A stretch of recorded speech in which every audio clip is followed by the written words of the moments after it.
प्रलंबासुर का वध।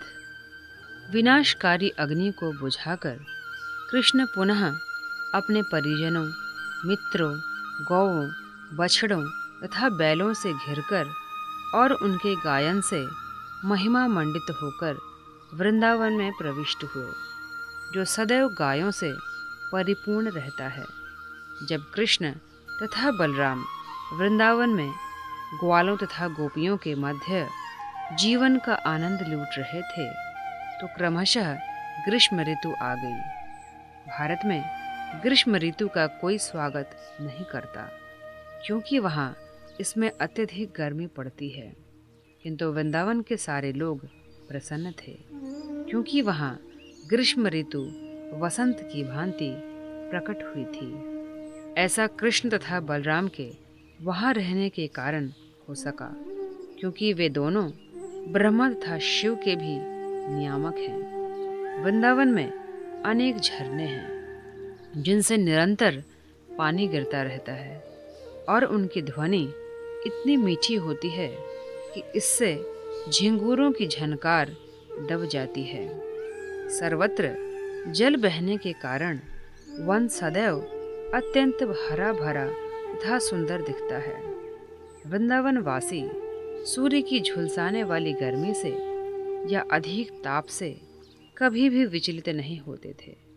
वृंदावन की झीलें हरी घास से घिरी रहती हैं और उनमें कहलार, कंज और उत्पल जैसे नाना प्रकार के कमल पुष्प खिलते रहते हैं, और वृंदावन में बहने वाली वायु कमल के सुवासित मकरंद कणों को अपने साथ ले जाती रहती है।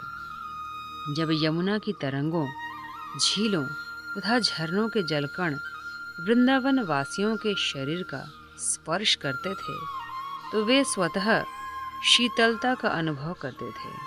अतः वे ग्रीष्म ऋतु के द्वारा तनिक भी विचलित नहीं होते थे। वृंदावन सुरम्य स्थल है। यहाँ सदैव फूल खिलते रहते हैं। यहाँ अनेक प्रकार के अलंकृत हिरन भी रहते हैं। पक्षी कलरव करते हैं, मयूर कूजते हैं और नाचते हैं तथा मधुमक्खियाँ भन भनाती हैं। कोयलें पंचम स्वर में गाती हैं। अतः आनंद कंद कृष्ण वंशी बजाते अपने अग्रज बलराम तथा अन्य ग्वालबालों एवं गायों को साथ लिए वृंदावन के सुंदर वन में वातावरण का आनंद लेने के लिए आए। वे वृक्षों के 9 किसलयों के बीच गए, जिनके पुष्प मोर पंखों जैसे थे। उन्होंने इस पुष्पों की माला पहनी और केसर रज से विभूषित हुए। कभी वे नाचते और गाते, तो कभी वे एक दूसरे से कुश्ती लड़ते। जब कृष्ण नाचते तो कुछ ग्वालबाल गाते और कुछ बांसुरी बजाते, कुछ श्रृंग बजाते, कुछ ताली देते और कृष्ण की प्रशंसा करते। हे बंधु, तुम बहुत सुंदर नाचते हो। वस्तुतः ये सारे बालक देवता थे, जो स्वर्ग लोक से कृष्ण को उनकी लीलाओं में सहायता करने आए थे। ये देवता ग्वाल बालों के वेश में कृष्ण को नाचने में प्रोत्साहन दे रहे थे। जिस प्रकार एक कलाकार दूसरे की प्रशंसा करके प्रोत्साहित करता है, तब तक कृष्ण तथा बलराम का मुंडन संस्कार नहीं हुआ था। अतः उनके बाल कौवों के पंखों की भांति इकट्ठे हो गए थे। वे अपने मित्रों के साथ सदा आंख मिचौली खेलते या परस्पर लड़ते भिड़ते रहते। कभी कभी जब उनके मित्र कीर्तन करते तथा नाचते होते, तो कृष्ण उनकी प्रशंसा करते। मित्रों, तुम लोग अत्युत्तम नाच तथा गायन कर रहे हो। लड़के बैल और गोल गोल आमलकी फलों को गेंद बनाकर खेलते। कभी कभी वे छुई छुअवल खेलते, जिनमें एक दूसरे को ललकारते और छूते। कभी कभी वे जंगली हिरणों तथा विविध पक्षियों का अनुकरण करते। वे एक दूसरे के साथ मेढक की बोली का अनुकरण करके हंसी उड़ाते और वृक्षों के नीचे झूलने में आनंद लेते। कभी कभी वे परस्पर राजा तथा प्रजा का खेल खेलते। इस प्रकार कृष्ण तथा बलराम अपने मित्रों के साथ सभी प्रकार के खेल खेलते और नदियों, सरोवरों, नालों, सुंदर वृक्षों तथा उत्तमोत्तम फूलों फलों से पूर्ण वृंदावन के सुखदायक वातावरण का आनंद लूटते। एक बार जब वे सब अपनी दिव्य लीलाओं में लीन थे, तो प्रलंबासुर नामक एक असुर उनकी टोली में बलराम तथा कृष्ण दोनों को चुराने के उद्देश्य से घुस आया। यद्यपि कृष्ण एक ग्वाल बाल का अभिनय कर रहे थे, किंतु भगवान के रूप में वे भूत, वर्तमान तथा भविष्य सब कुछ जानते थे।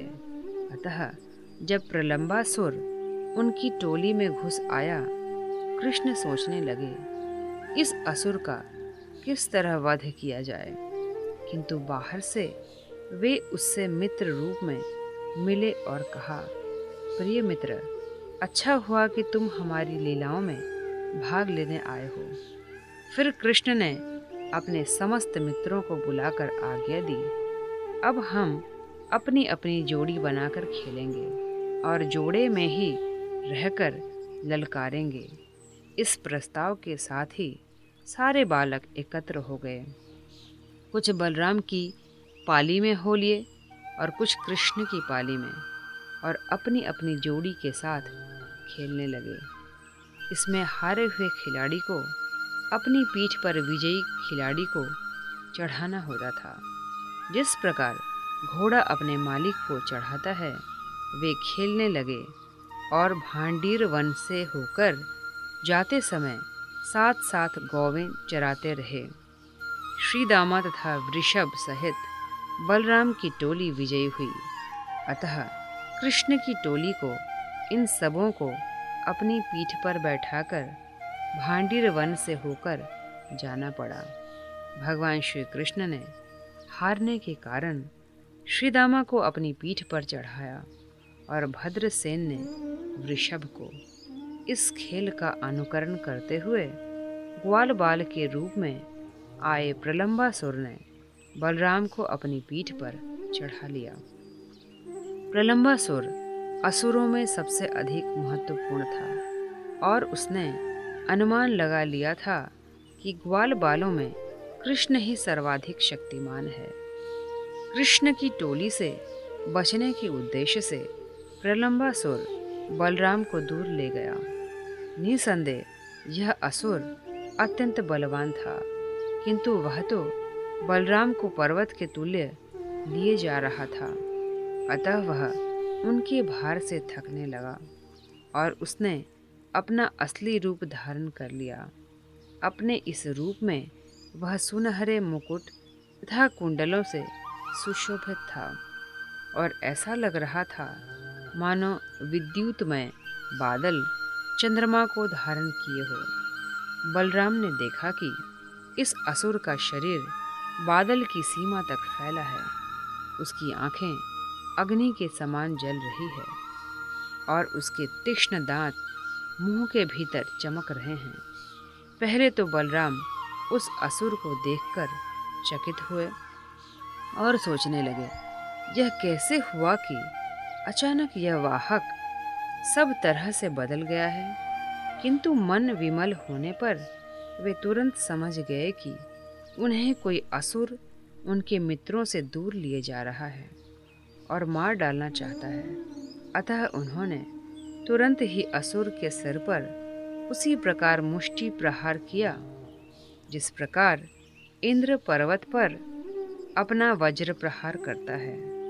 बलराम के मुष्टि प्रहार से वह असुर चोट खाए सर्प की भांति मुंह से रक्त वमन करता हुआ मर गया। जब असुर गिरा तो उसने भीषण गर्जना की, मानो इंद्र के वज्र प्रहार से विशाल पर्वत गिरा हो।